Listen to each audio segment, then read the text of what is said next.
আসসালামু আলাইকুম and welcome back.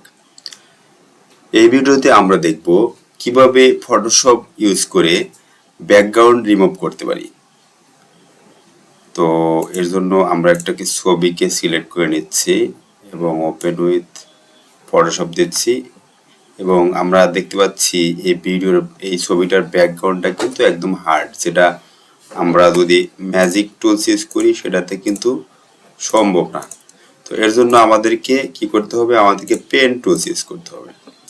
তো পেন টুলস ইউজ করাটা অনেকটাই সময় সাপেক্ষ, তারপরেও আমি একটু অল্প কিছু অংশ এখান থেকে দেখাচ্ছি। আমরা প্রথমে পেন টুলসটা সিলেক্ট করে নেব। পেন টুলস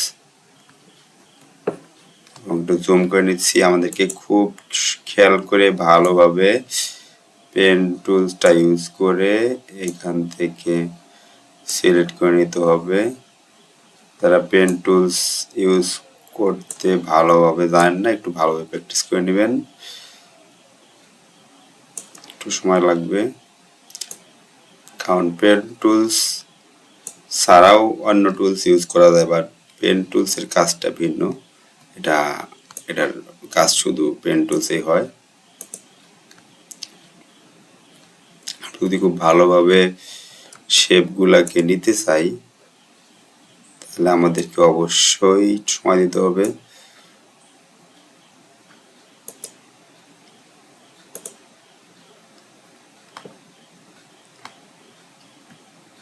এবং আমাদের যেখানে অ্যাঙ্গেলগুলোকে ভাঙা দরকার, এখানে অল্টার ধরে ধরে অ্যাঙ্গেলগুলোকে ভেঙে নেব।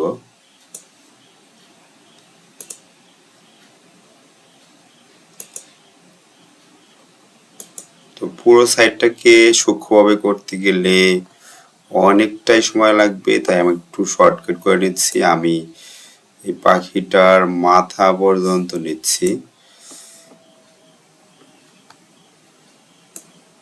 অল্টার ধরে এভাবে দিলে কিন্তু এটা অ্যাঙ্গেলটাকে রিসাইজ করা সম্ভব। আমি এটা অল্টার ধরে এটাকে চাপা নিচ্ছি।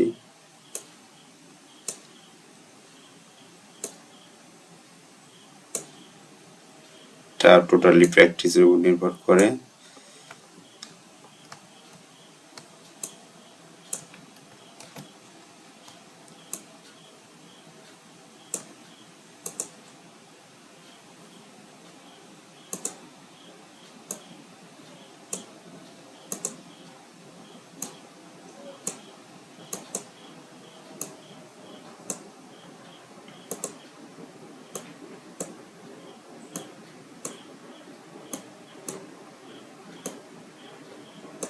ব্যাকগ্রাউন্ড রিমুভ করার জন্য এখন যদিও অনেক এআই টুলস বা এই সাইটগুলো বের হয়েছে, তারপরেও কিন্তু যারা প্রফেশনাল ওয়ার্ক করেন তাদেরকে ফটোশপের এই অপশনগুলা একেবারেই স্কিপ করার মতো না, এগুলা জানতেই হবে।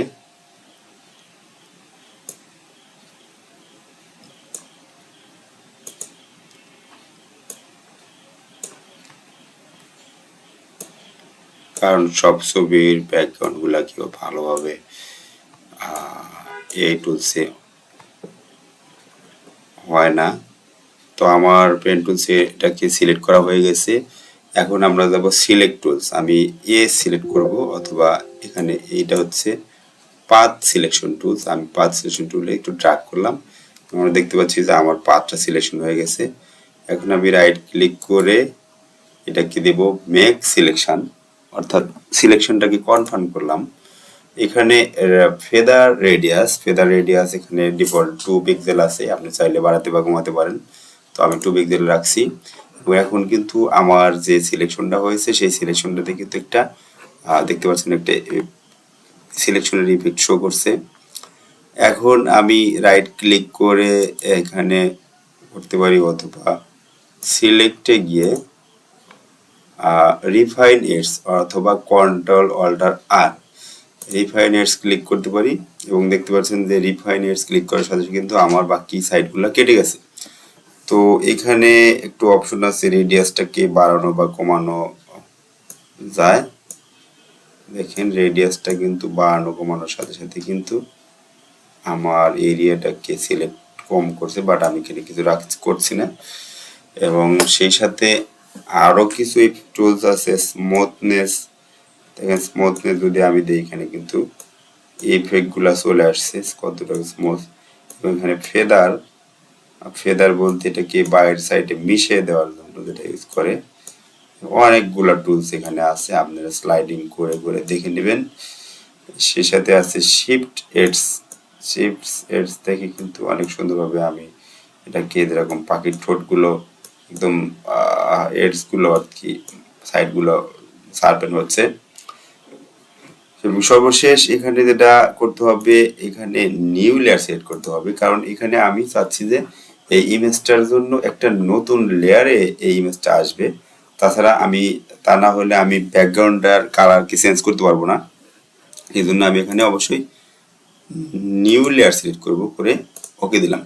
এবং আমরা দেখতে পাচ্ছি যে এখানে যদি আমি এখন মুভ টুল ইউজ করি, আমার এটার হেডটা কিন্তু টোটালি আলাদা হয়ে গেছে। যেটা আগের ছিল এইটা এবং এটা নতুন হয়েছে এইটা। তো এইভাবে আমরা খুব সহজেই পেন টুলস ইউজ করে আমরা ফটোশপের মাধ্যমে পেন টুলস ইউজ করে ব্যাকগ্রাউন্ডটাকে রিমুভ করতে পারবো। এবং চাইলে আমরা ব্যাকগ্রাউন্ডের কালার অ্যাড করতে পারি। ব্যাকগ্রাউন্ড কালার অ্যাড করার জন্য আমরা নতুন আরেকটা লেয়ার নেব। নেওয়ার পরে এটাকে আমি সিলেক্ট করব জি ফর গ্রেডিয়েন্ট টুলস এবং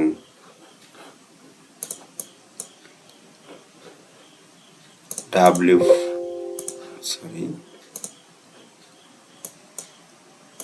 জি, একটু কালার সিলেক্ট করলাম।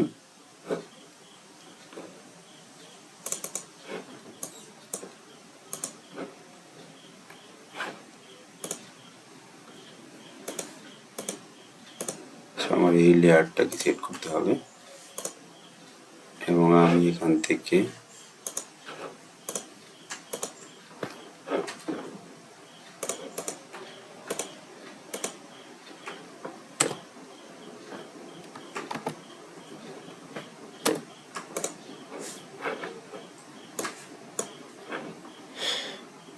অর্থাৎ আমাকে আগে যে লেয়ারটা সিলেক্ট করব সেই লেয়ারটাকে আগে সিলেক্ট করতে হবে, দেন আমি গ্রেডিয়েন্ট টুলস বা এখানে হচ্ছে পেইন্ট বাকেট টুলস ইউজ করে আমি কোনো কালার কিন্তু দিতে পারবো। তো ভিডিওটি শেষ পর্যন্ত দেখার জন্য ধন্যবাদ। আর এরকম ইনফরমেটিভ ভিডিও পেতে চ্যানেলটিকে সাবস্ক্রাইব করে পাশে থাকতে পারেন। ধন্যবাদ।